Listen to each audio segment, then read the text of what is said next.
Perfecto. Primero. Ahí Ya, estamos. listo. Bueno, entonces empezamos, doctor Hugo Cabieses Cubas Vinatea. Tiene usted la Adelante. palabra. Bueno, para comenzar, no soy doctor, y eso ya lo sabes tú, Paco. ¿Ya? Con la justa soy licenciado de vida no licenciosa. Bueno, ¿qué ha pasado? Empiezo nomás. Ya. Entonces, como saben, se llama Hacia un nuevo pacto social con propuesta. ¿Ya? Lo primero es mi queja permanente, ¿no? Que los progres y los llamados caviares tenemos propuestas, y no solo diagnósticos y propuestas. Además, los hemos impulsado, aunque sectorialmente en distintos gobiernos desde los 90. Y ahí pongo una relación de cuáles son los documentos, ¿ya? Ahora, tanto para el diagnóstico como para las propuestas, yo me he inspirado en dos gráficos que los van a ver a continuación. Un primer gráfico que es el tradicional de los cuatro marcos de la realidad, inspirado en los objetivos de desarrollo sostenible, y en mi amigo Eduardo Muso, el año 2013. Y lo otro es un gráfico inspirado en los decrecientistas, y pongo un listado de la gente que plantea el decrecimiento sostenible asimétrico, basado en el sustento de los 9 límites planetarios, y por lo tanto formulan esa propuesta. Y termino esto diciendo que creo que eh, lo que, lo que dicen que no tenemos propuestas y que actuamos con los ojos vendados, no saben lo que dicen o no quieren saberlo.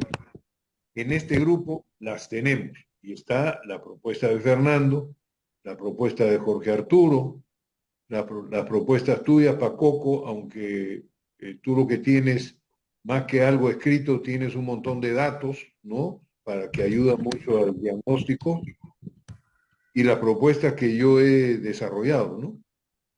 Entonces, los cuatro marcos de la realidad son estos de acá: el ecológico ambiental, el político jurídico, el sociocultural y el económico productivo. A propósito, yo he puesto en último lugar a lo económico productivo, porque si bien somos economistas, ¿no? Y deberíamos priorizar lo que es la parte económica, yo no la priorizo. La parte económica es lo último que deberíamos ver, y por lo tanto parto del tema ambiental, del tema político-jurídico y del tema socioambiental, para buscar lo que es la gobernabilidad sostenible, ¿no? Por eso lo pongo al medio. Y esto está rodeado por tres niveles. Uno, la institucionalidad y corrupción asociada a eso. Lo otro es la seguridad ciudadana y nacional, que ahora está de moda, pues, por las extorsiones que hay. Y lo otro es la política exterior de comercio e inversión. Todo esto para formular políticas de Estado desde el Estado central, en la parte de arriba, y la parte de abajo, los gobiernos locales, las ONG, las empresas y los pueblos indígenas, ¿no? En base a este esquema, desde mi punto de vista. En lo ecológico ambiental, lo que tenemos que ver es el agua y los bosques, los territorios, el tema del cambio climático, el tema de la minería informal y delincuencial. En el aspecto político-jurídico, las leyes, el poder judicial, los partidos políticos, las elecciones, los medios de comunicación. En lo sociocultural, la cultura de los pueblos indígenas, la desnutrición, la salud, la educación, los NBI, ¿qué cosa eran? Necesidades básicas insatisfechas, y el desempleo. Y finalmente, en lo económico productivo, la agroforestería, la piscicultura, la soberanía alimentaria, los mercados y el ecoturismo, ¿no? En el tema de la corrupción hay que ver lo que es la corrupción en los gobiernos regionales y municipales, los delitos ambientales y el tema de la violencia, ahora muy en boga. En lo de seguridad ciudadana, ver el tema de las fronteras, de las fuerzas policiales y armadas, las fiscalías, las rondas de los pueblos indígenas, los gobiernos regionales y los municipios. Y finalmente, en el aspecto de política exterior, comercio e inversión, comercio justo, certificación orgánica e integración fronteriza, ¿no? Entonces, para acercarme a cualquier diagnóstico previo a la formulación de propuestas, siempre me he basado en este esquema. Pero recientemente leyendo el libro del japonesito este sabio, ¿no? Que es jovencito, que se llama Kohei Saito, que tiene, bueno, tenía hace 2 años, 35 años, ahora debe tener 37, y tiene básicamente dos libros, uno que se llama El capital en la era del antropoceno y el otro que se llama La naturaleza contra el capital, ¿no? El ecosocialismo de Karl Marx. Yo tengo hace como 6 meses el libro este, El capital en la era del antropoceno, en español, ¿no? Porque estaba publicado solo en inglés. Y ahora podemos tener acceso incluso a través del Internet, ¿no es cierto? Porque está colgado en la web. Entonces, he leído el libro, me ha resultado recontra súper interesante, ¿no? Y entre otras razones porque coinciden en mucho con los planteamientos que yo tengo, ¿no? Y de ahí he sacado este gráfico donde lo que señala en ese libro y señalan los crestones que he mencionado acá en la primera parte, ¿no? Donde están Wallerstein, está Rauer, está Rockström, Saito mismo, Jürgen Schul, Alberto Acosta, Eduardo Budinas, Naomi Klein, yo mismo, otros y otras, que hablan de los 9 límites planetarios, que son los que están acá. Los límites son el cambio climático, la acidificación de los océanos, la contaminación química, la carga de nitrógeno y fósforo, la extracción de agua dulce, la conversión de tierras, la pérdida de biodiversidad, la contaminación atmosférica y la reducción de la capa de ozono. Este último punto es el único que ha logrado ser controlado de alguna manera, pero está volviendo a reducirse, acelerado por el calentamiento global. Y eso ha sido producto de uno de los pocos acuerdos tomados hace 15 años o 20 años en Canadá, en un evento, donde todos los países, por consenso, decidieron comenzar a reducir los elementos que provocaban la reducción de la capa de ozono, y en concreto estos gases que se utilizan ¿para qué? Para las pinturas, en fin, ¿no? Bueno, entonces, este gráfico, así como el anterior que está rodeado por asuntos externos, tiene a lo interno, ¿no? Un conjunto de deficiencias que provoca estas diferentes, eh, ¿cómo es que lo llama este pata?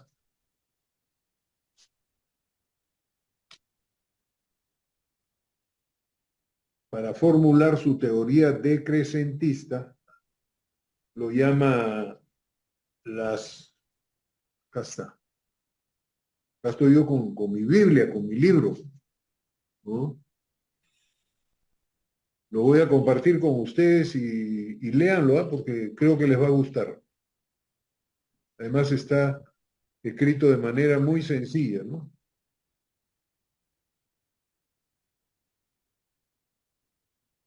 Lo llama, bueno, no lo encuentro por ahora.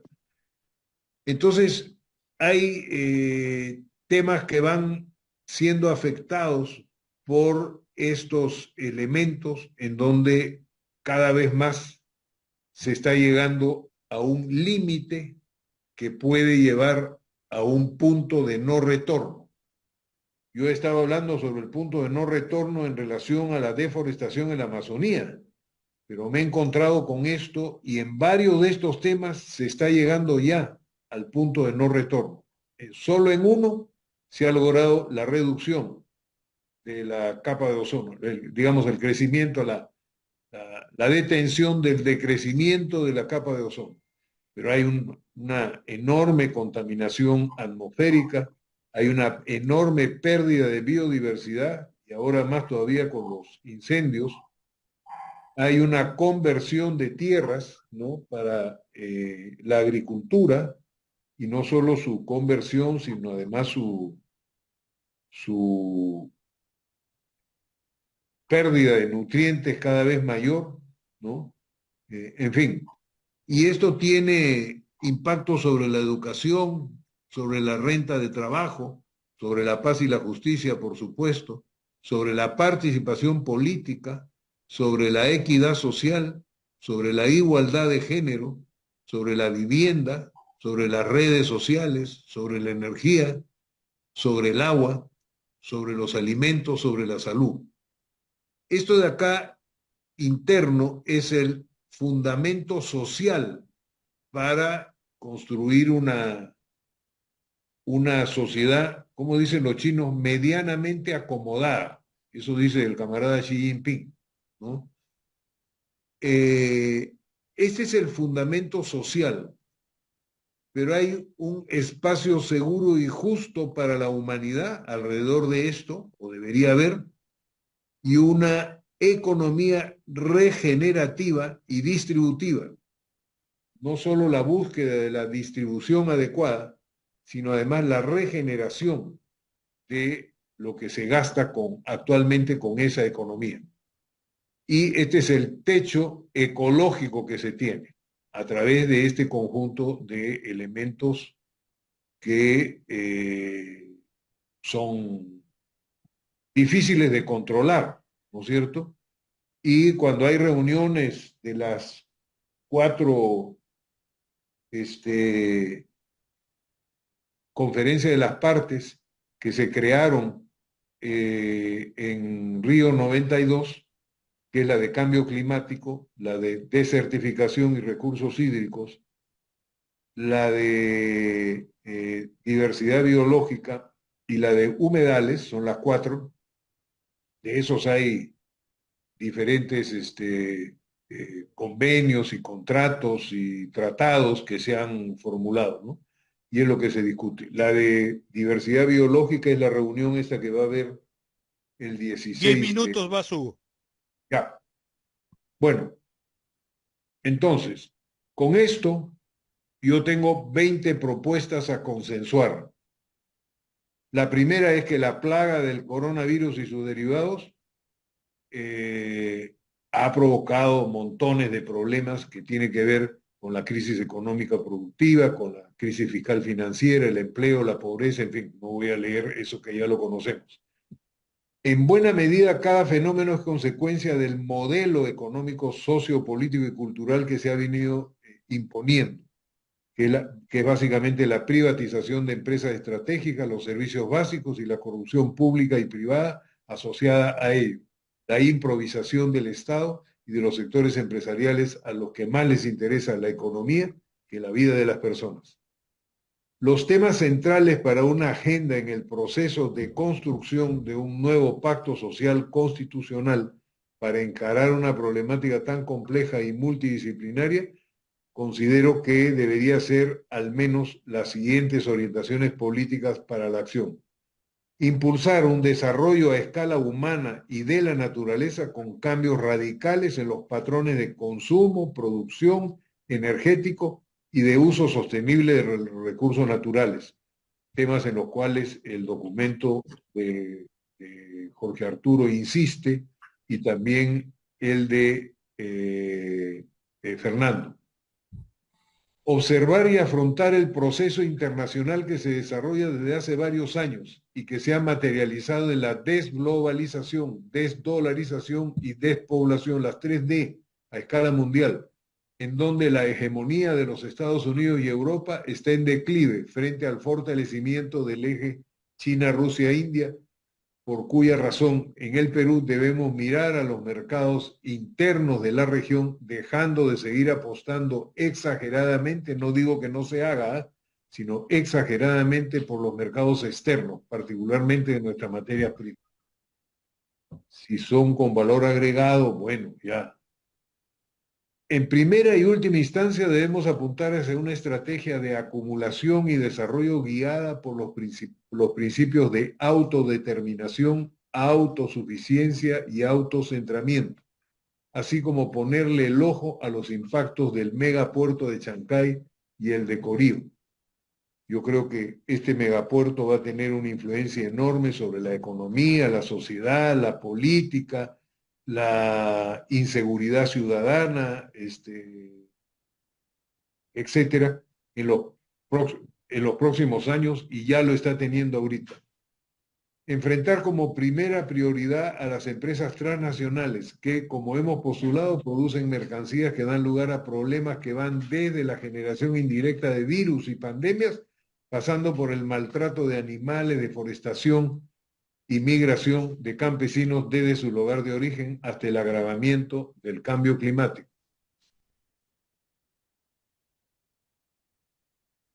Ya está. El punto 8, aprovechar lo del puerto de Chancay. Como saben ustedes, yo estoy participando junto con Ricardo Viseque y Jorge Ruiz de Somocurcio en unas reuniones con colegios profesionales, tanto de economistas como de ingenieros y colegio de arquitectos, para formular un desarrollo integral territorial sostenible con los pueblos y autoridades locales, con estrategias sociales, políticas, institucionales, medioambientales y técnicas de zonificación ecológica, económica y ordenamiento territorial. Esto que parece un trabalenguas, en realidad se concreta en un conjunto de propuestas y proyectos, en fin. Felizmente el jefe máximo de Costco Shipping tiene una visión estratégica sobre qué hacer, ¿no? Oponerse, como punto 9, oponerse a la elaboración y ejecución de megaproyectos carreteros, hidroviales, energéticos, hidrocarburíferos, megamonocultivos, megaproyectos mineros, minería artesanal ilegal de oro aluvial, etcétera, que no estén sustentados. No digo que no hacer esto, sino proyectos que no estén sustentados en consulta previa con los afectados, proporcionando información transparente y promoviendo la participación democrática en la ejecución de estudios de impacto ambiental y sobre todo de evaluaciones ambientales estratégicas, que es lo que habría que hacer con el proyecto de el puerto de Chancay, porque eso implica varias provincias, varios departamentos y por lo menos dos países, que es Brasil y es el Perú, que sean independientes. Eventualmente que los gobiernos y o empresas transnacionales paguen por dejar de extraer determinados recursos naturales de nuestras tierras, especialmente si se trata de reservas nacionales. Pensamos en el caso de Yasuní en Ecuador, que desafortunadamente fracasó, porque mi amigo Rafael Correa traicionó. Un punto 10, cambiar los patrones de consumo, producción y energéticos transitando hacia un post-extractivismo, sustentado en la protección y uso racional de los recursos naturales, cambio de patrón energético basado en combustibles fósiles por energías renovables a fin de disminuir los gases de efecto invernadero y el calentamiento global.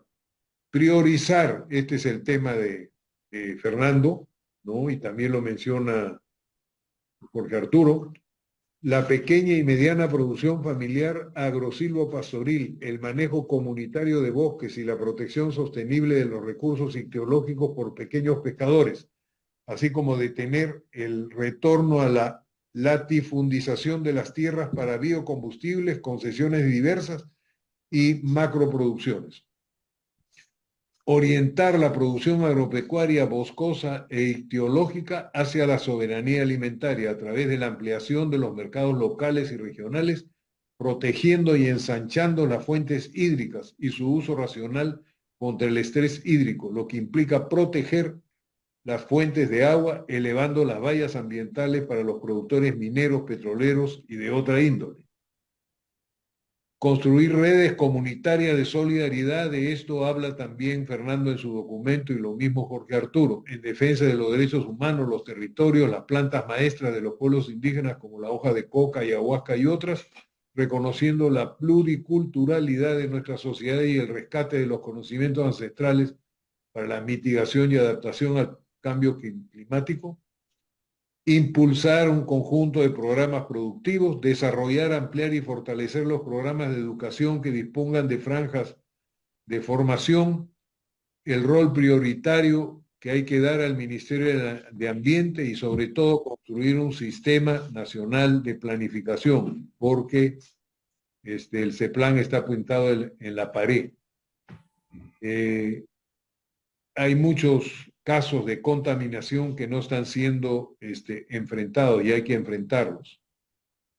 La obvia decadencia del modelo de acumulación, producción, consumo de energía actual expresado en las principales crisis, tales como la ambiental, alimentaria, económico-financiera, etcétera, a la que se suma la pandemia del COVID y otras pandemias, bien puede abrir paso a propuestas como la que esbozamos en este escrito, que además y cada vez más va ganando campo. Me refiero a la propuesta de, ¿cómo se llama?, de crecimiento sostenible asimétrico. Termino diciendo que en todas estas propuestas, aparte de inspirarme en esos dos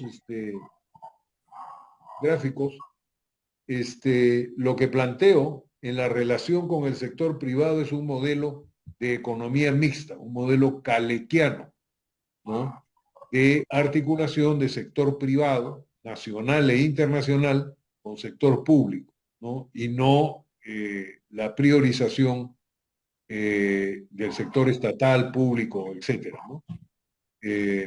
Una cosa parecida, pero guardando las distancias al modelo que tiene China, ¿no?, donde hay una participación privada enorme en China, mucho más de lo que se dice. Tan es así que hasta nuestro amigo Roque Benavides ha sacado un artículo en El Comercio la semana pasada muy interesante, léanlo, ¿no?, en donde hizo un viaje a China, parece que Xi Jinping lo financió, y se ha venido realmente casi comprándose el pleito del modelo chino para impulsar en nuestro país. Hasta ahí llego, compañeros. Gracias. Muchas gracias, Hugo. Seguimos entonces con Jorge Manrique. Hugo se tomó 20 minutos exactamente. Jorge. Arturo, pues entra tú. Ya, entra Jorge Arturo, tú. Ya fue. ¿Me escuchan bien? Sí, ¿Me escuchan bien? sí. Sí. Ya, perfecto. Para evitar esta parte tecnológica de las exposiciones, voy a ir directamente a los temas en una presentación general para poder darles oportunidad de que me puedan hacer algunas preguntas o puedan hacer algunas ampliaciones o aclaraciones, ¿ya? Todavía no lo he sistematizado como para un documento con un PowerPoint. La idea era primero tener la reunión de coordinación y luego ya perfeccionar para una exposición de mayor nivel, ¿no? Bueno, el esquema que he presentado se basa en un seguimiento de la actual realidad nacional y mundial y que va generando fenómenos que por la forma como la prensa actúa en nuestro país y nos desinforma permanentemente mientras nos va catequizando para enchufarnos un candidato político a través de programas basura.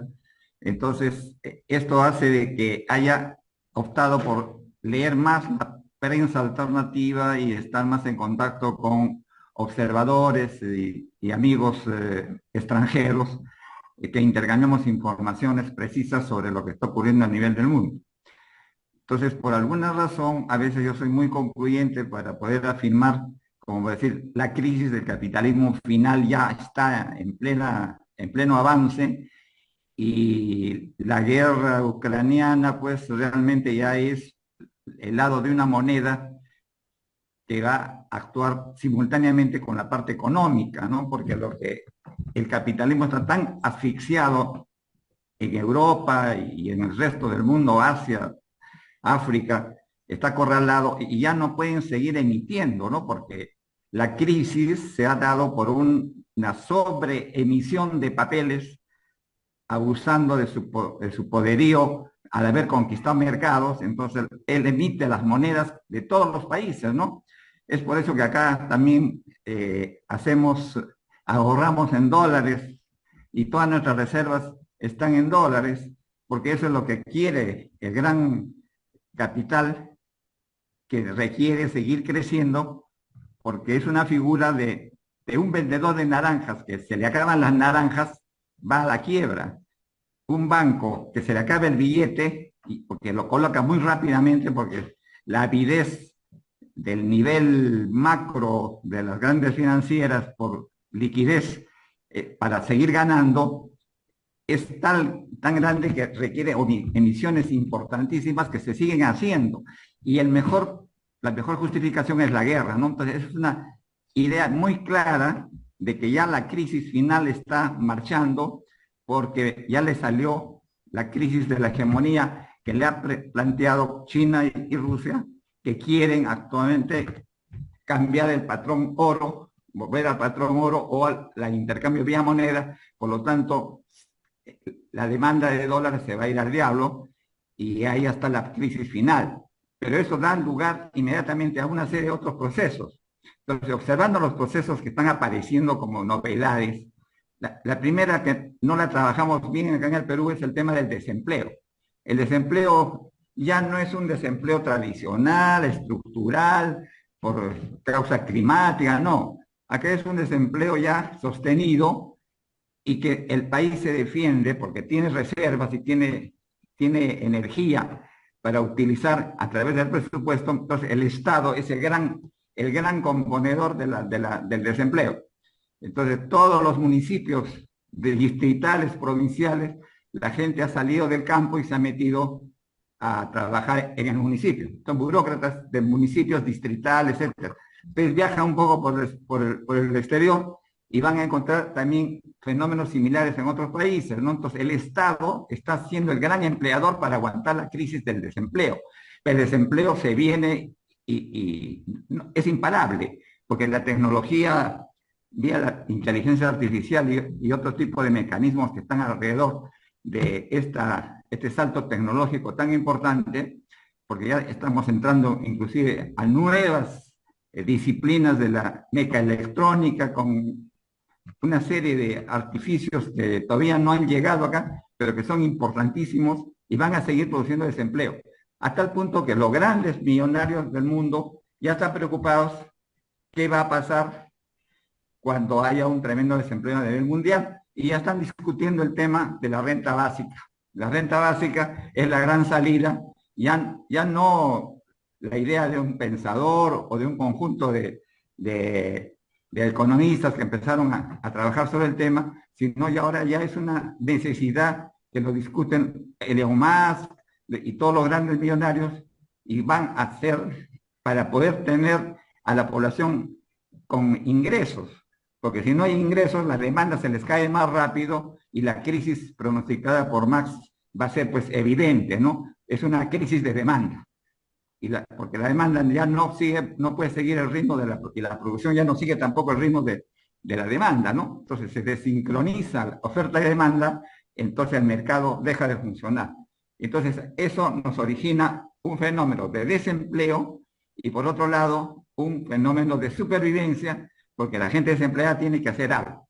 Entonces, al observar este tipo de temas, entonces la idea que vengo trabajando algunos años ya, era de que la renta básica universal era una necesidad no solamente para atacar el problema del desempleo, porque así surge este tema, ¿no? El desempleo normal, pero ahora lo que se necesita ya es un desempleo forzoso y que va a tener que ser atendido con emisiones monetarias y colocaciones de dinero sin un trabajo productivo, porque todo ese trabajo está sustituido por la inteligencia artificial y la robótica. Entonces, la renta básica va a ser un mecanismo que lo van a utilizar todos los países. Ya lo están sincerando, ¿no? Porque lo vinieron trabajando a través de seguros de desempleo, a través de los bonos, a través de subvenciones y programas sociales. Bueno, ya, eso ahora ya no alcanza. Se necesita un mecanismo más poderoso y en este caso es el tema de la renta básica, que inclusive ya dicen que no debería ser básica, sino que debería ser una renta hasta millonaria, que podrían manejar por la emisión de dinero que pueden hacer, ¿no? Entonces, el tema de la renta básica como un mecanismo necesario en todos los niveles de la economía y en todos los países es un fenómeno que tenemos que atacarlo nosotros, porque estamos en condiciones de poder generar el financiamiento de la renta básica, porque ahí es donde viene el problema. Ya, vamos a dar una renta básica, pero ¿a cambio de qué? Entonces, ahí es donde vienen los países colonialistas que ya no van a poder seguir sacando las materias primas por convenios y contratos, porque los países al despertar van a utilizar sus propios recursos para poder financiar su propia renta básica universal. Porque imagínense Europa, ¿cómo va a generar y va a sostener todo su sistema de protección al empleo y el alto nivel de vida que tienen los jubilados? Va a ser emisión inorgánica, pero ya no va a estar sustentada por el robo de materias primas en Sudamérica, ni el robo a África, porque ya no se lo va a permitir los países que ya despertaron. Entonces, los problemas de Europa, especialmente, que no tiene el potencial de materias primas, como es el caso de Rusia o el caso de Estados Unidos, va a ser grave. Entonces, ¿qué van a hacer? Van a querer volver al colonialismo, ¿no? Es decir, vamos a seguir explotando el oro de Perú y las materias primas, el litio, etcétera, etcétera, ¿no? Entonces, ese sector de desempleo va creciendo y yo le llamo, pues, es la sociedad de los ociosos, ¿no? El ocio empieza a ser la única actividad que va a tener que hacer un desempleado. Y si recibe una renta básica, la va a gastar, pero ¿en qué la va a emplear? Entonces ahí aparece toda una cosa interesante que el Perú lo descubre cuando desarrolla el tema de la gastronomía. Entonces la gastronomía es la primera actividad que consume un ocioso. Tiene que alimentarse y si se alimenta se va a alimentar rico. Entonces, todos esos sectores de países desarrollados y toda aquella gente que entra en vacaciones está en un periodo de ocio. Entonces hay todo un potencial de ocio que acá la naturaleza nos los ha puesto en nuestras narices al generar la revolución gastronómica. ¿Por qué? Porque la alimentación y el alimentarse de forma rica es porque tienes materias primas diversificadas. Entonces, es el pequeño minifundio del agricultor serrano y costeño y selvático, que cada uno produce distintas cosas, pero que al juntarse a un mercado nos da una variedad de materias primas que nos permite hacer comidas deliciosas, comidas muy interesantes. Entonces, la pequeña actividad agrícola encuentra un nicho perfecto para poder atender uno de los deportes favoritos, que es el de comer. Y los turistas, pues, es un sector tremendo que podemos atraer y deberíamos tener planes mucho más ambiciosos para atacar a través del turismo y a través del desarrollo de cultura, atacar las necesidades de esta gente desocupada, ¿no? Entonces, el ocio es un tema que debemos empezar a trabajar porque nos da salidas que son simples, como decía Marx, las soluciones económicas son simples, no hay acá nada complejo. La complejidad lo hace el hombre, pues, lo hace, pero lo que necesitamos es darle bienestar a la población, darle alimentación. Y ahora aparece todo lo otro sensorial. Podemos dar música, podemos tener todo un desarrollo cultural de la música en todo el país, podemos tener tenores, tenemos bandas de música, orquestas, filarmónicas, tenemos el desarrollo de otros sentidos, como es la vista, y etcétera, etcétera, ¿no? Entonces aparecen temas que hay que trabajarlos y que nos va a generar, junto con un mecanismo importantísimo que lo descuidamos mucho, que es el de la pequeña empresa. Entonces, lo pequeño va a ser la solución interesante. ¿Por qué? Porque la pequeña agricultura es la que puede abastecer pues, a todos, no solamente a los restaurantes nacionales, sino también podemos exportar a restaurantes o crear una cadena de restaurantes peruanos que ya están ocurriendo. Entonces, Jorge Arturo, ¿puedes ir cerrando, por favor? Parece que es un tema de conexión a la internet, ¿no? Porque acá dice, sí, señales débiles me sale en mi pantalla. Bueno, entonces, el enfoque que yo estoy trabajando son manejar el tema de la renta básica, el tema de la gastronomía vinculada a la pequeña agricultura, a la agricultura familiar, que se potencia enormemente, pero no es la gran agricultura la que va a ganar. Y luego la necesidad de trabajar la pequeña empresa, que es la que sustenta la economía peruana. La economía peruana está sustentada por la pequeña empresa. O sea, tenemos leyes para la gran empresa, pero para la pequeña le hemos trabajado como la hija del entenado, ¿no? Entonces, y cuando en realidad nuestra realidad es pequeña, nuestro país con pequeña agricultura, con pequeña industria, puede perfectamente buscar los equilibrios necesarios, y la gran industria, pues, ya llegarán vía Chancay, ya tendremos más bien que estarla regulando y reglamentarla más, pero sí auspiciar y promocionar a lo pequeño, ¿no? Entonces, lo que está ocurriendo en el mundo debe ser tomado en cuenta inmediatamente para poder tener los planes para enfocar sus soluciones. Este es el momento de que lo podemos hacer.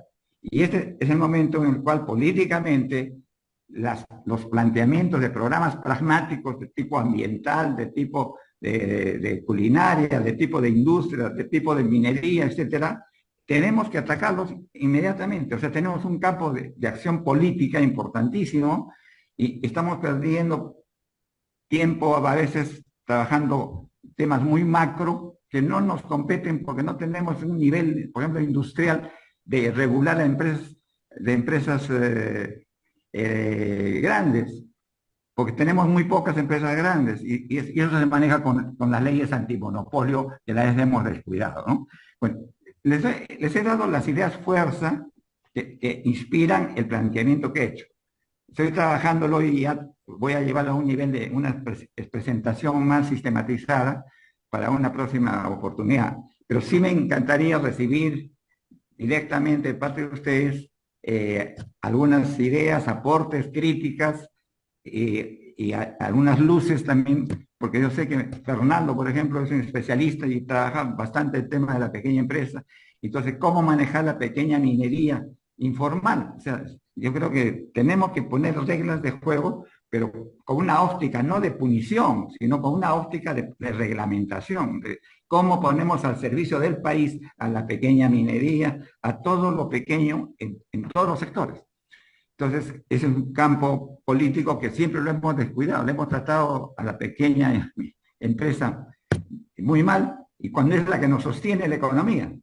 El Perú se defiende con la economía informal, el comercio informal. Esas han sido nuestras salidas. Si no hubiera habido la informalidad, hubiéramos estado con una crisis social terrible. Pero la crisis se viene avanzando porque no se está tomando a la misma velocidad soluciones para poder trabajar el desempleo, ¿no? Ahí lo dejo. Ok, Jorge Arturo. Muchísimas gracias. Creo que no, ya no tenemos tiempo para una presentación de Jorge, porque son las 7:33. Entonces lo que planteo es que en una siguiente reunión Jorge pueda presentar y yo también quisiera presentar en lo que vengo trabajando. Entonces pasaríamos a comentarios, críticas. ¿Quién se anima a empezar? Y tratando de ser relativamente concreto, o sea, si se puede tomar 3 minutos a lo más cada uno, ¿sí? Jorgito, no sé si me escuchan. ¿Sí? Jorge, Martín. Martín, sí. Sí, yo quisiera dar algunos aportes y comentarios a lo que se ha presentado. Eh, Me parece bien lo planteado por Hugo, voy a empezar por él, sobre todo que entiendo que se parte de un enfoque territorial y donde él coge las 4 áreas de trabajo, ¿no? Es importante, creo, que se tenga que empezar a trabajar un enfoque que de alguna otra forma también oriente en la estructuración de los documentos que se vayan a elaborar, ¿no? Yo quiero resaltar de la presentación de él, estoy de acuerdo con lo que él ha dicho, además, ¿no? Eh, Dos grandes puntos. Hugo habla de soberanía alimentaria y no de seguridad alimentaria. Creo que eso es importante saberlo porque hay una gran diferencia entre ambos conceptos, ¿no? Y que creo que debe ser uno de los pilares del tema social y cultural cuando se vaya a trabajar el tema incluso económico productivo, ¿no? Ese es un primer punto. Y el segundo punto que me llama también la atención es la propuesta de elaborar un sistema de planificación, ¿no? Generalmente en los últimos tiempos, en las últimas décadas, se ha generado la idea de que los sistemas de planificación parten siempre de un diagnóstico, ¿no? Y que a partir de ese diagnóstico se identifican problemas y necesidades y se plantean objetivos, ¿no? En los últimos años se ha trabajado mucho el tema de la planificación a partir de un análisis prospectivo, ¿no? Y el análisis prospectivo incluye un poco la identificación de elementos disruptivos que pasan en el futuro, que ahora se llama estudio del futuro, y donde se considera, ¿no? Los posibles riesgos, oportunidades, ¿no? Y alternativas también que se deban presentar en el camino, de cómo hacer surgir determinadas áreas o determinadas industrias, ¿no? Eso a partir de una visión también, ¿no? Y eso invita también a pensar en el largo plazo. Una de las cosas que yo he visto dentro de mi experiencia profesional es que muchas veces no pensamos en el largo plazo. Nos detenemos en el corto plazo, ¿no? Y a veces el corto plazo nos abruma tanto que ya no tenemos una imagen objetiva a dónde aspirar y caminamos y caminamos y caminamos y no sabemos a dónde llegar. Pasan los tiempos y empezamos a analizar y decimos, no sabemos a dónde vamos, ¿no? Entonces, también se ha tocado el tema de la grande inversión en términos de infraestructura portuaria, lo de Corillo y lo de Chancay. Eso creo que es un elemento también importante a saber, ¿no? Nos va a marcar probablemente o nos va a marcar con tiza de repente por algún momento el camino que tengamos que seguir, ¿no? La inversión extranjera va a estar bien siendo importante en la economía, ¿no? Va a dinamizar la zona del norte chico. Probablemente se tenga que revisar conceptos como polos de desarrollo que en algún determinado momento también se trabajaron en el país y de alguna otra forma también surgieron los parques industriales. No lo sé, ahí Fernando con mayor crédito creo que nos puede un poco ampliar y considerar este tema que también creo que es importante. Y el tema que, bueno, lo de la agroexportación también va a surgir mucho, ¿no? Gracias, Eso, Martín. Sí. Sí, Jorgito. Con respecto a lo de para acabarlo, Jorge Arturo, me parece bien lo planteado y que no debemos perder de vista lo que tenemos que hacer en términos de empleo, ¿no? Y de seguridad en términos pensional también, ¿no? Que es un tema álgido ahorita. Gracias, Jorge. Ok. Fernando, pueden ir levantando la mano los que quieren. Fernando Villarán. Ya, ok. Mira, no, estoy bastante de acuerdo con lo que han dicho tanto Hugo como Jorge Arturo, pero tengo un par de digamos, comentarios muy puntuales a cada uno. Uno, a Hugo, el decrecimiento, yo lo estoy de acuerdo, creo que es algo necesario para los países desarrollados, o sea, Europa, Estados Unidos, ¿no es cierto? Pero para un país como el Perú, hablar de decrecimiento, yo creo que eso puede chocar, digamos, con la población, porque están buscando, pues, mayor riqueza, mayor bienestar, etcétera. O sea, hay que modularlo, digamos, ¿no? Porque yo creo que es un planteamiento para los países desarrollados, habría que convertirlo para un país como el nuestro. Y el segundo comentario es geopolítico, digamos, ¿no? O sea, tú estás hablando del eje China, Rusia, India, ¿no? O sea, de los BRICS. Yo no estoy tan seguro si la India se va a sumar a ese eje. O sea, en todo caso, creo que Estados Unidos va a hacer todo lo posible por sacarlo de ahí, ¿no es cierto? O sea, porque este va a ser el fiel de la balanza. Si la India se va con China y Rusia, bueno, Estados Unidos y Europa se quedan en outside, ¿no es cierto? Entonces ahí va a haber una pelea. Yo no lo daría por hecho, digamos, es un tema en debate. Y geopolíticamente también hay que decir que América Latina es y cada vez más va a seguir siendo el patio trasero de los gringos, ¿no? O sea, vemos, por ejemplo, la agresividad de Milei, ¿no es cierto? Y el respaldo que le está dando Estados Unidos es brutal desde mi punto de vista. Y eso es un poco lo que me imagino se va a venir. En cuanto a Jorge Arturo, yo quería que explique un poco más, porque en su propuesta que yo leí, pone como un eje este fondo soberano, digamos, ¿no?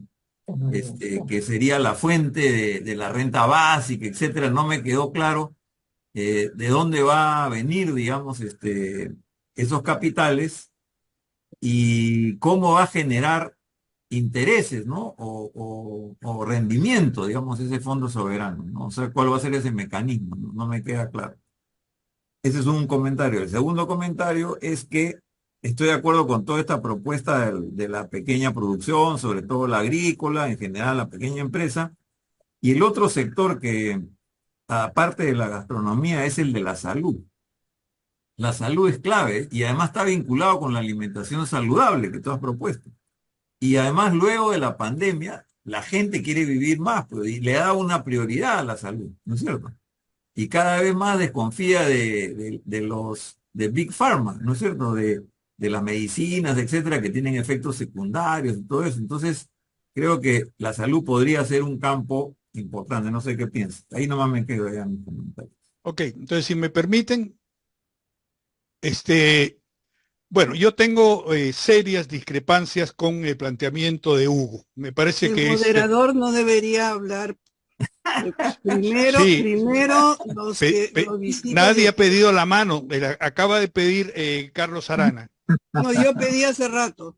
Bueno, no salí en la pantalla. Bueno, si me permiten, ya empecé. Muy cortito. Yo sí tengo discrepancias. Parte y reparte, se queda con la mejor parte. Ya dale, Así dale. Y yo tengo serias discrepancias con el planteamiento de Hugo. En relación a los grandes proyectos, en relación a esa asociación de China con India, que no va, si ustedes se informan, hay serios problemas de discrepancia. Y en relación a las propuestas, yo creo que las propuestas que existen, la lista que hace Hugo, son genéricas, como las que ha planteado ahora. Yo quisiera tenerlas para poder analizarlas. Y ahí entramos a un serio problema, y es no un serio problema, sino un tema clave, es en qué nivel planteamos la alternativa del modelo. ¿General o si avanzamos hacia políticas concretas? En relación a Jorge Arturo, creo que el tema del Fondo Soberano es clave, en el documento está planteado, pero eso supone un Estado que sea capaz de renegociar con todas aquellas concesiones que han habido o que existen. Las de los mismos chinos que tienen ahora serias inversiones, ¿no? Porque la propuesta es que el Estado sea accionista y que reciba recursos, además de los impuestos. y además le faltó miembros en el directorio, etcétera. Entonces, el tema es cómo hacemos o qué tiene que hacerse para que el Estado sea capaz de renegociar con todos los que controlan los recursos naturales. La propuesta me parece excelente, ¿no? Y también se puede echar un poco de números para ver cuánto supone una renta básica. Y termino con lo siguiente. Hay dos temas que me parecen centrales que no hemos tocado. El tema de las organizaciones criminales. Realmente el monto de recursos que mueven las organizaciones criminales está alrededor del 7% del PBI. Hay un excelente libro que ha sacado Basombrío con Dante Vera y hay problemas de cálculo, pero estamos hablando de 21.000 millones de dólares al año de lo que se mueve, más el lavado de todo eso. Y el otro tema, que es el tema de la corrupción. Y recuerdo que Fernando Villarán planteó un tema que me parece clave, que es que una de las bases para la propuesta es partir de las necesidades y demandas de la población. Y las brechas de salud, educación, alimentación, empleo, etcétera, etcétera, etcétera, son gigantes, ¿no? Y ahí sí hay datos ahí para sustentar que podemos ver. Bueno, ahí termino yo. No sé si Carlos opina. ¿Quién? Pina está hace un rato. Pina. Opina, sí. Ya. A ver, dale, Pino. Jorge, la pregunta es para ti, porque cuando tú planteaste la importancia de este grupo, planteaste de que no se trataba de hacer diagnósticos, sino de hacer propuestas, un esquema básico de propuestas para un plan de, digamos, de gobierno, ¿no es cierto? En general. Entonces, yo quería preguntarte por la metodología del trabajo. ¿Por qué? Porque creo que seguramente han tenido la reunión anterior que yo no pude estar, parece no haber un esquema común. Entonces, no habiendo un esquema común, lo que tú has llamado identificación de temas, la diversidad de opiniones o los acentos se han visto en esta reunión. Y creo que la metodología no era tanto si estábamos de acuerdo o en desacuerdo, sino si se alimentaba un esquema básico de una propuesta básicamente económica. Entonces creo que indistintamente se han hablado, se han hecho análisis, se han hecho diagnósticos, se han hecho constataciones y algunas perspectivas, ¿no? En las dos intervenciones.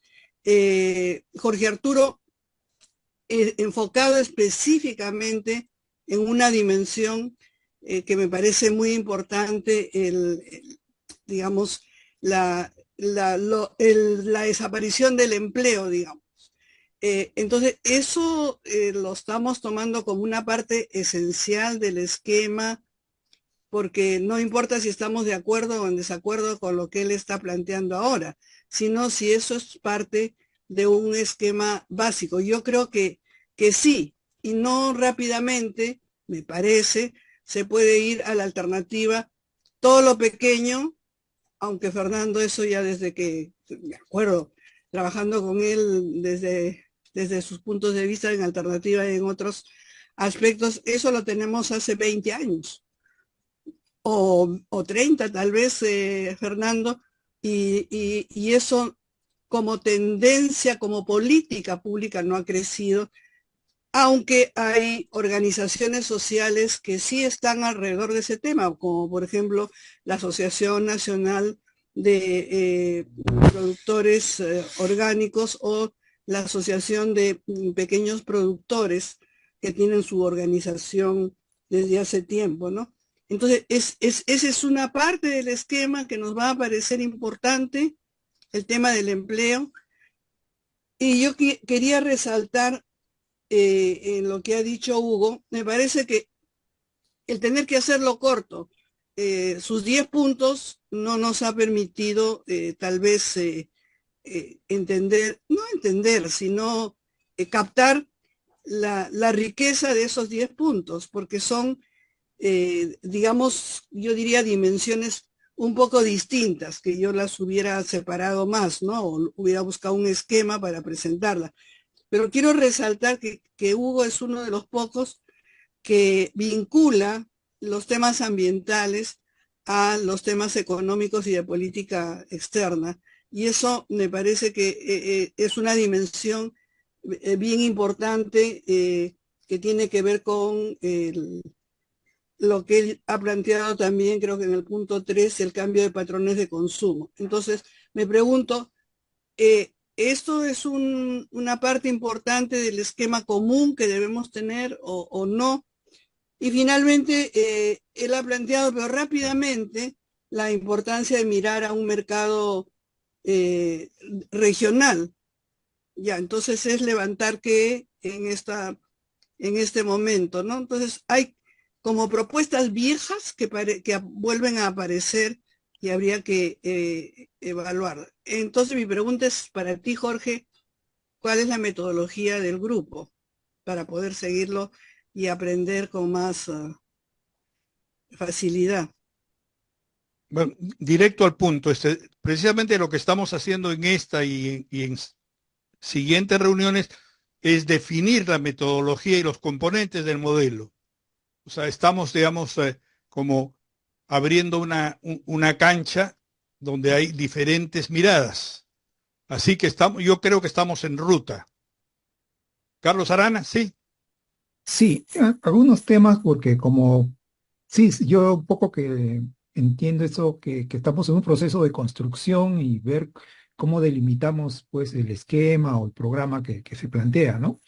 En ese sentido, pienso de que debe tratarse como algunos sistemas. Por ejemplo, la cuestión, tanto en Hugo como en Portocarrero, el tema, por ejemplo, agroalimentario, verlo como un sistema, ¿no? Como una cadena, si es que algunos quieren entenderlo así, aunque los términos no son similares, pero de todas maneras, verlo como un proceso, pues, de producción que va desde lo que desde donde se produce hasta cuando se consume, ¿no? En ese sentido, ver todo ese sistema agroalimentario. También la cuestión del tipo de trabajo que se requeriría, ¿no? O se propondría, ¿no? Que debería ser un trabajo justamente dentro de la etapa que se está viviendo actualmente con el desarrollo de la ciencia y tecnología que debe estar ligado a eso, ¿no? En ese sentido juega muy importante el desarrollo tecnológico, el desarrollo científico y, por qué no decir, el tipo de educación que se debe a los jóvenes o a la niñez, ¿no? De los primeros años, ¿no? Con una educación justamente para el trabajo y el tipo de trabajo que debemos desarrollarlo, ¿no? Puesto de que también se tiene experiencia de que, por ejemplo, en algunos países se puede transferir tecnología, pero si no hay la capacidad o la fuerza de trabajo con el nivel tecnológico o científico adecuado, esa tecnología no estará bien usada, ¿no? Y finalmente la cuestión de Chancay, ¿no? La cuestión de Chancay me preocupa en el sentido de la cuestión de la centralización. Si muy bien es el puerto por la cuestión que uno de los criterios ha sido por el alto del cabotaje, ¿no? que se tiene, ¿no? Que no se encuentra otro más allá que el Corio, que hay otro, pero eso también va a llevar a una cuestión de redistribución, vamos a decir, territorial, ¿no? Porque quieras o no, va a conllevar a más centralización, porque por coincidencia está al costado de Lima, y va a dejar justamente a demandar pues toda una problemática en los procesos productivos que se vayan a imponer o desarrollar en el país, ¿no? En la medida que tú al ser un centro, un hub también en Latinoamérica, vas a traer productos que seguramente, supuestamente ya no necesitarás producirlo acá, ¿no? Porque ya lo tendrás más barato o lo tendrás a la mano ahí en el puerto, ¿no? Entonces hay toda esa problemática que creo que debe visualizarse o irse tratando en el debate. Nada más, gracias. Gracias, Carlos. Viviana, sí. Sí, mira, parece que había unos documentos que algunos han estado circulando, yo no los he visto, solamente puedo emitir mi opinión sobre lo que he escuchado hoy día. ¿ya? Y las diapositivas.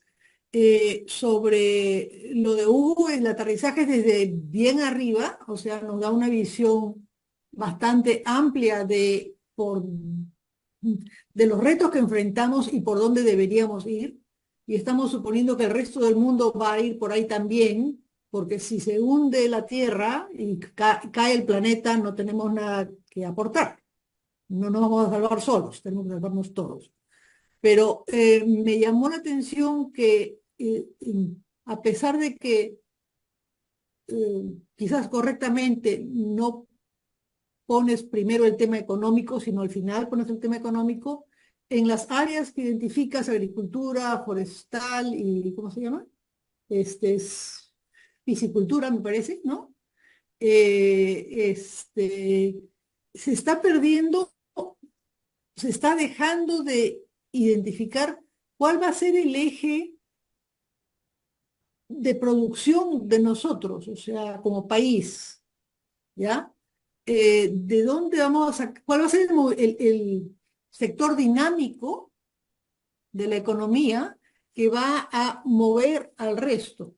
¿O estamos dejándolo a pequeños campesinos y pequeños pescadores que artesanalmente van a estar haciendo su trabajo y todos felices de la vida, cocinando, haciendo gastronomía para los turistas? Eso es lo que estoy sacando un poquito de las dos presentaciones que ha habido.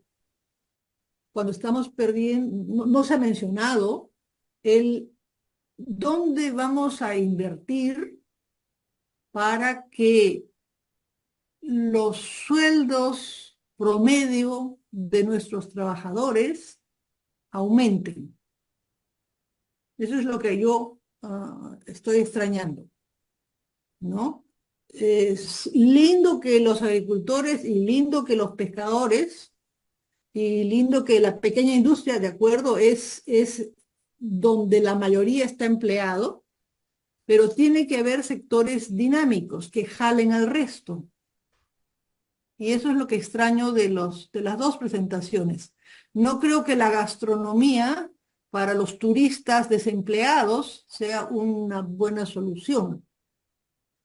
No una solución, puede ser una buena opción como una pero no va a mover al país que hagamos gastronomía para la renta básica de los países desarrollados, me parece. Estoy extrañando manufactura.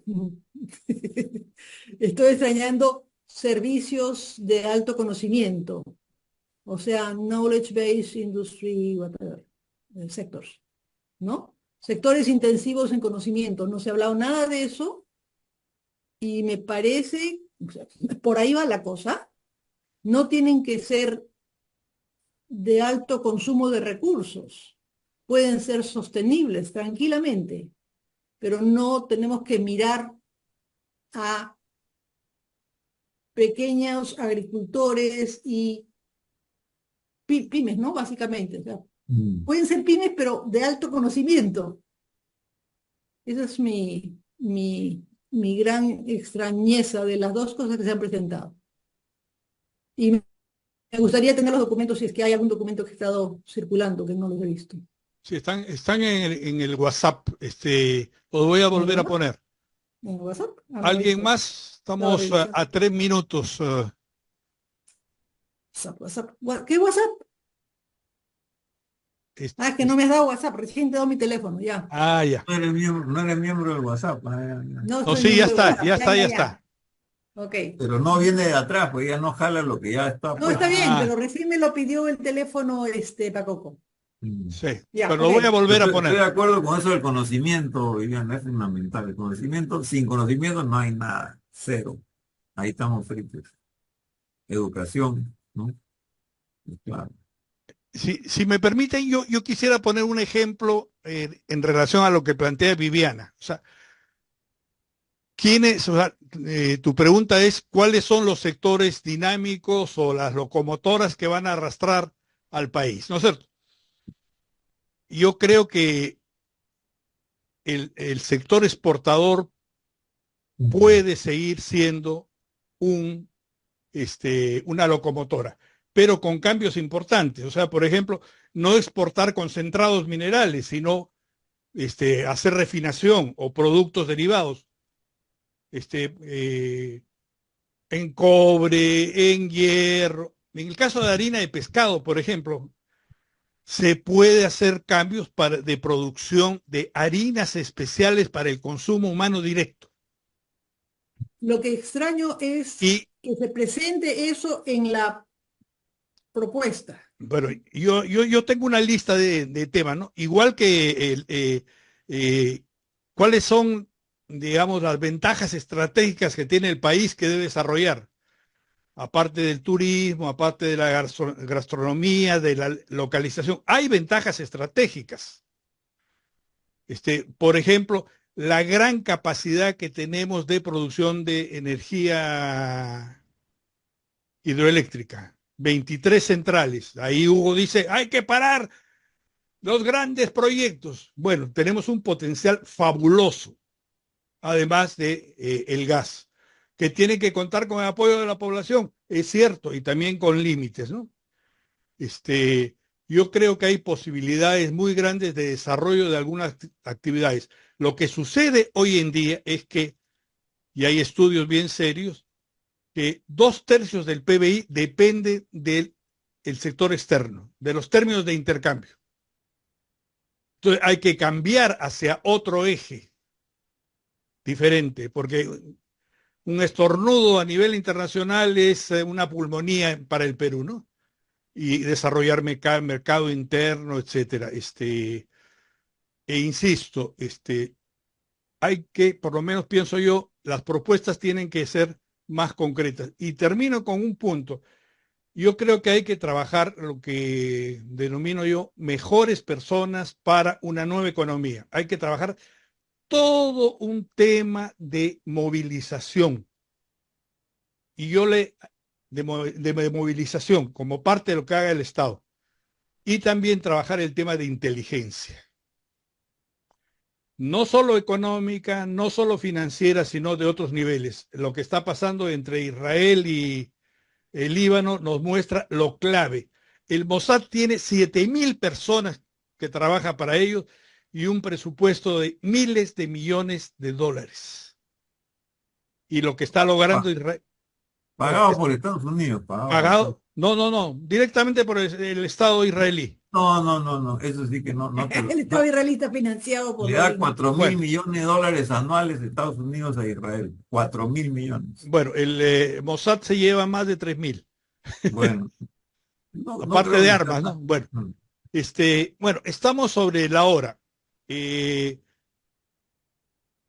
Yo les pido que tratemos de ver qué rescatamos de lo planteado, con qué estamos de acuerdo y planificar una siguiente reunión donde podría exponer Jorge y yo también. Hugo, Tienen tú, que responder los dos expositores, pues, ya, pues sí. que les ha hecho preguntas, críticas, tienen que levantarlas. O Entonces, sea, Hugo Cabieses, decir algo. tiene la palabra. Ya, gracias, Pacoco. Bueno, me ha gustado mucho las críticas, creo que todas son válidas y sobre todo ese listado de WON que yo he presentado tiene que tener dos problemas. Uno es que organizarlos incluso alrededor de ese esquema de diagnóstico y propuestas que he presentado en primer lugar, ¿no? Porque el conjunto de propuestas se pueden organizar propuestas en el lado del ambiente y recursos naturales, propuesta por el lado de los aspectos sociales, propuesta por el lado de institucionalidad y política, propuesta por el lado de economía productiva. Ujú. Y, digamos, dos o tres propuestas concretas con medidas, si quieren, claro, medidas, para todo eso tengo medidas. En algunos lados yo tengo mayor desarrollo para medidas concretas. Obviamente en la parte ambiental es donde yo tengo más propuestas que hacer.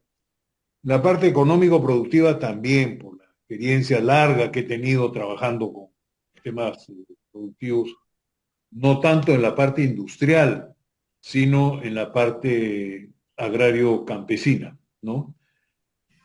Entonces yo he tomado nota y recojo las críticas que se hayan hecho. Termino diciendo lo siguiente.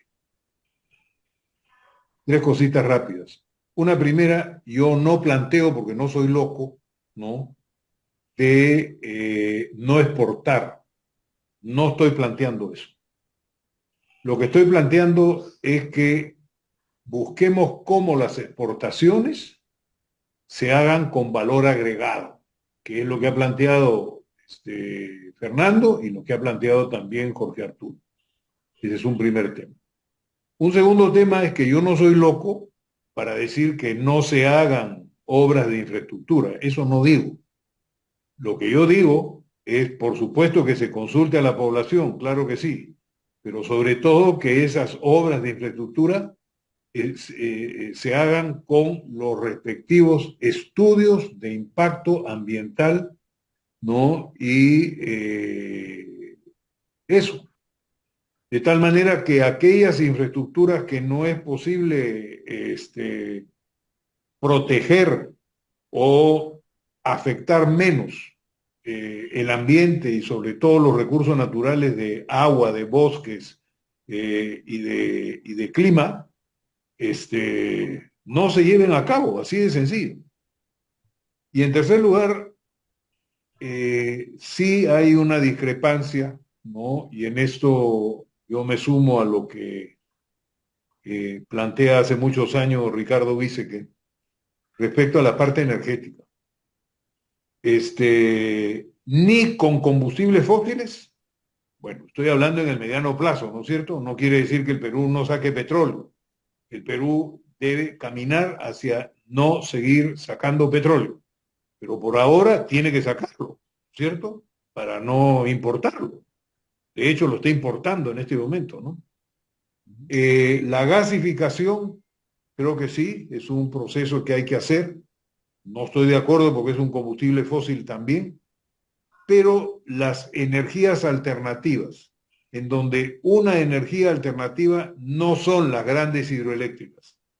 El Banco Mundial, el Banco Interamericano de Desarrollo y los países europeos están de retroceso en relación a lo que es las hidroenergías grandes. Estoy de acuerdo con que hay que hacer hidroenergías, hay que hacer 5.000 hidroenergías pequeñas y quizás algunas medianas. Pero esto de las grandes hidroeléctricas es una locura total y absoluta, ¿no? Entonces, es eso, y yo lo que he planteado también, creo que no lo he puesto en mi documento, pero lo he puesto en otros lados, es lo que para mí son los 10 jinetes del apocalipsis para lo que es la zona andino-amazónica, ¿no? Y es esas producciones irresponsables que se está haciendo en el país, como es, por ejemplo, el café y el cacao. ¿Pero de qué van a vivir los campesinos? Por supuesto, haciendo café y cacao. Para la exportación, sí, para la exportación en mercados, ¿cómo se llama? Mercados especiales, ¿no? Claro, eso sí, de lujo, claro que sí, de lujo, ¿no? Lo que están haciendo los agricultores en la zona de Inambari y Tambopata, allá en Puno, ¿no es cierto? O las especializaciones que está buscando la misma Astrid, la esposa de Gastón Acurio, ¿no? Ella no está buscando grandes extensiones de cacao, ella está buscando cacao de origen, zonas específicas, porque ahí encuentra mercado nacional y mercado internacional en donde te pagan sobreprecio por ese tipo de cosas. Yo creo en esa exportación, no creo en la actual exportación que se está llevando a cabo.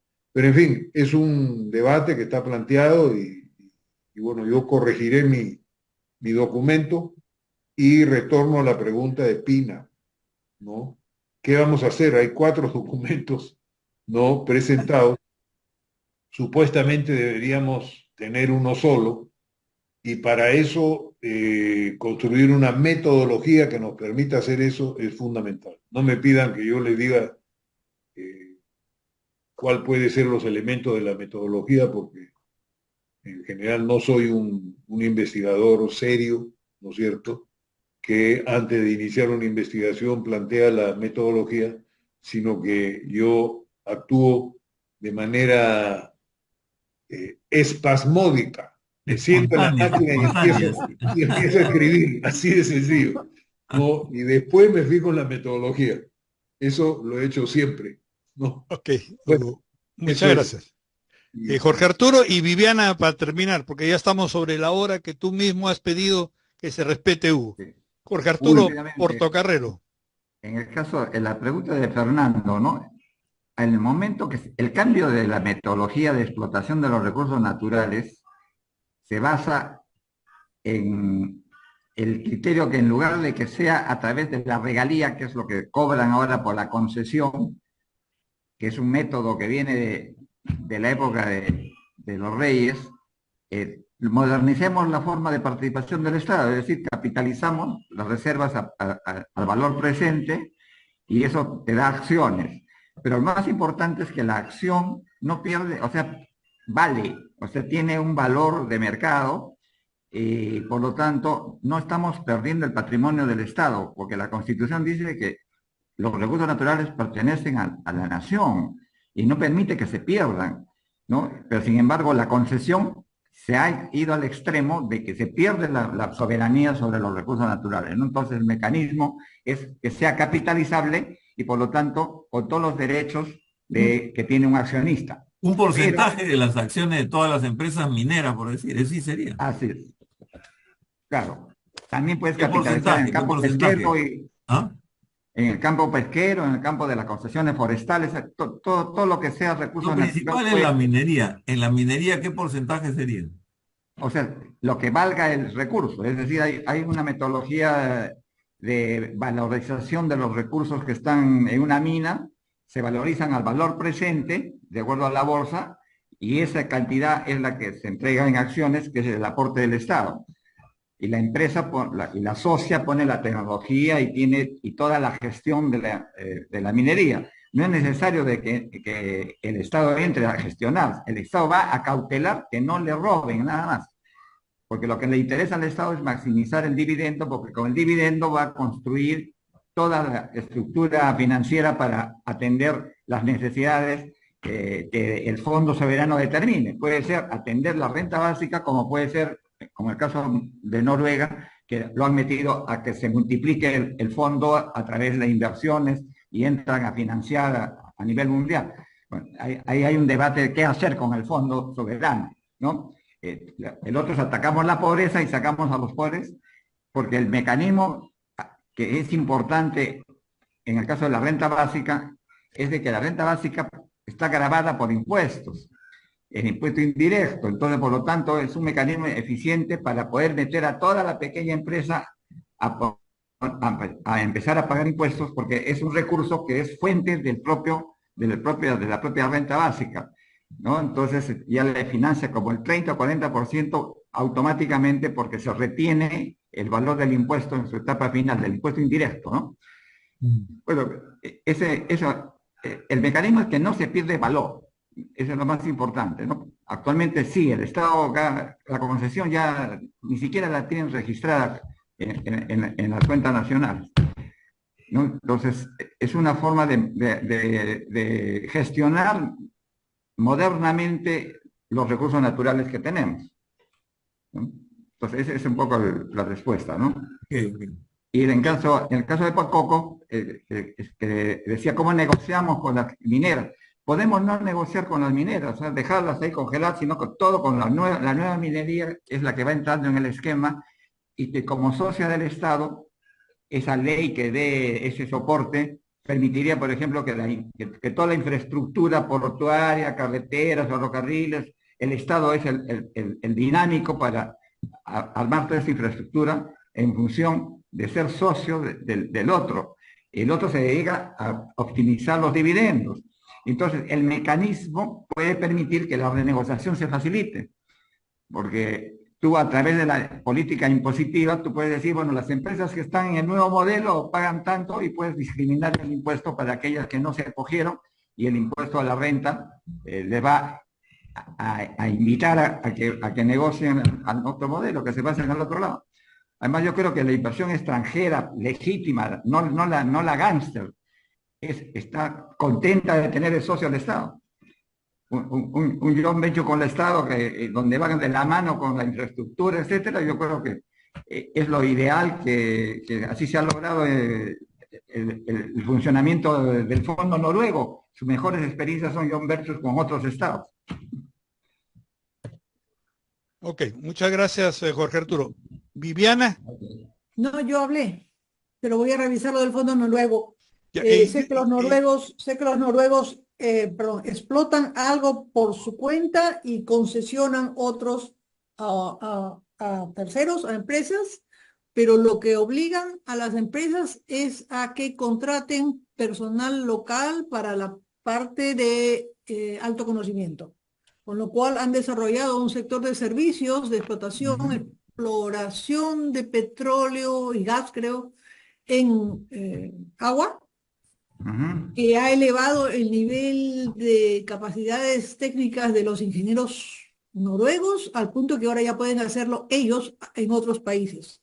O sea, no se trata de solamente hacer la hidroeléctrica grande, mediana, pequeña, no es eso, sino de convertirse en expertos que pueden hacer esos servicios en otros países, como los holandeses son expertos de manejo de aguas y los noruegos son expertos en exploración de zócalo, digamos, ¿no? O sea, nosotros tenemos unas condiciones territoriales y los japoneses son expertos en sismos, ¿no? Nosotros también podríamos ser expertos en ingeniería sísmica, porque tenemos de duro. Entonces, en algunas cosas tenemos unos desafíos o unos atributos de territorio, de condiciones que nos dan pie para poder ser los másters a nivel mundial de ese tipo de actividades que se pueden hacer en otros entornos. Si es que llegamos a subir la calidad ingenieril, digamos.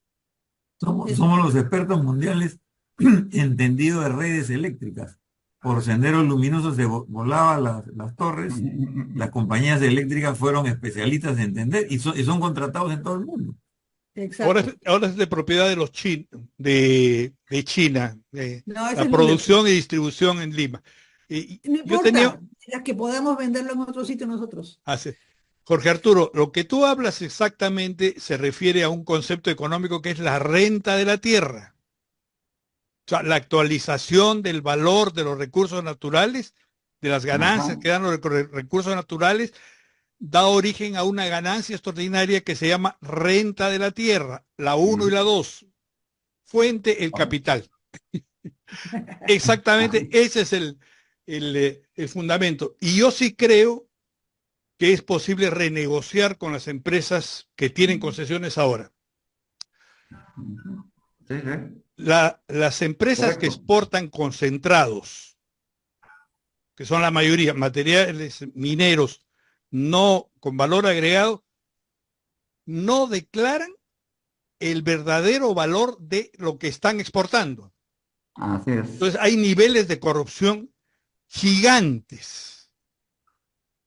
Entonces el Estado puede hacer auditorías de lo que estás exportando y chequear qué cantidad hay de oro, de plata, de zinc, etcétera, y contrastarlo con lo que declara la empresa. Y las diferencias son grandes. Hay estudios en proceso sobre el tema. Lo mismo pasa, por ejemplo, en el caso pesquero.